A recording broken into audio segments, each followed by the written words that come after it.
Welcome to the Real News Network. I'm Paul Jay. In Egypt, cities along the Suez Canal continue to have mass protests against the presidency of Mohamed Morsi. Now joining us to discuss the events there is Omar Dahi. He's an assistant professor of economics at Hampshire College in Amherst, Massachusetts. He's also editor at the Middle East Report. Thanks again for joining us, Omar. Thanks for having me. So what is happening in these cities? Morsi, not that long ago, won an election. But where is that popular support, and what's happening around the Suez? Well, what's happening in Suez and other parts of Egypt shows how much has changed since the January 25th revolution and how much hasn't changed.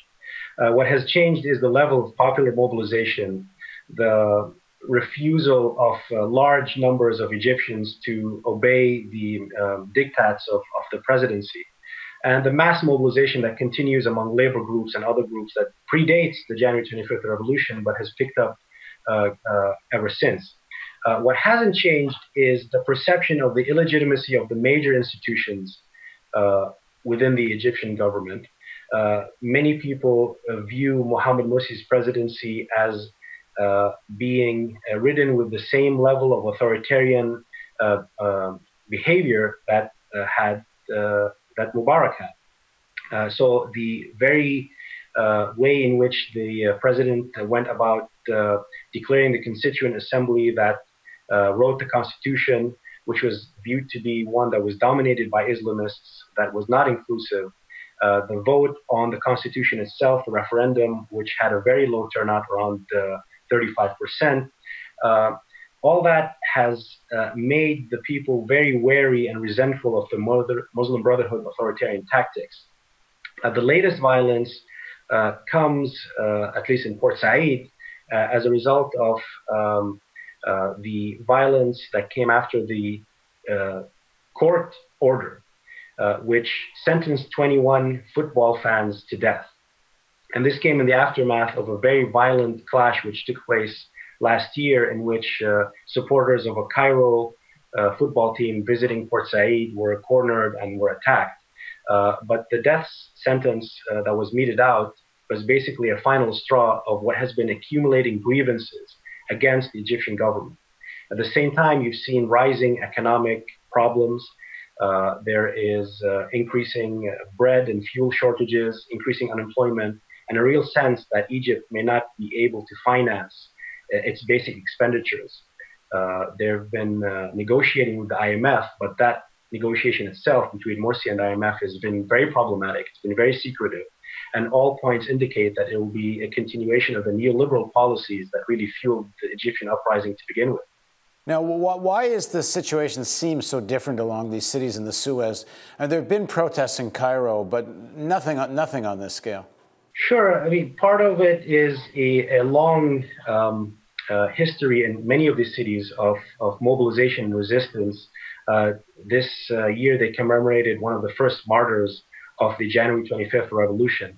But there's been also a strong labor presence. There's been also a sense that these cities are particularly marginalized. They're particularly alienated from the economic growth that has been happening in Egypt for many years. The declaration of curfew in those cities, which in my opinion was mainly meant to make the Muslim Brotherhood appear as if it's a responsible governing body that will protect the Suez Canal and won't allow the Suez Canal to be blocked or be threatened, ironically had the counter effect, which triggered the more massive protest, because it reminded everyone there of the Mubarak days, which they definitely are not going back to. And do you have some sense of who's leading this?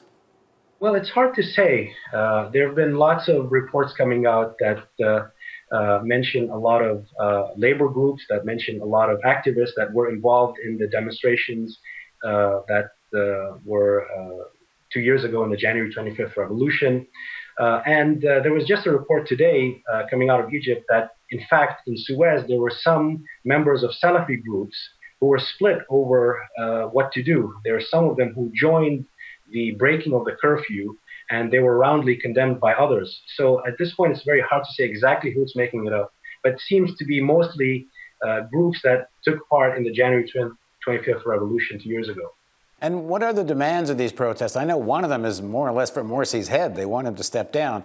But how what can I say, politically evolved, conscious is this protest? In the sense, are they trying to challenge the very elite rule of Egypt, how things are owned, how income is distributed? Very broadly, since the Muslim Brotherhood has come to power, they have not reformed the Mubarak era institutions. They've basically taken them over and allied themselves with remnants of the old regime and made a tacit alliance, or actually open alliance, with the army. And basically what they seem to have learned is that if you please the West, if you make an alliance with the army, and if you have enough people to basically win the majority or plurality of these elections, then you can do whatever you want.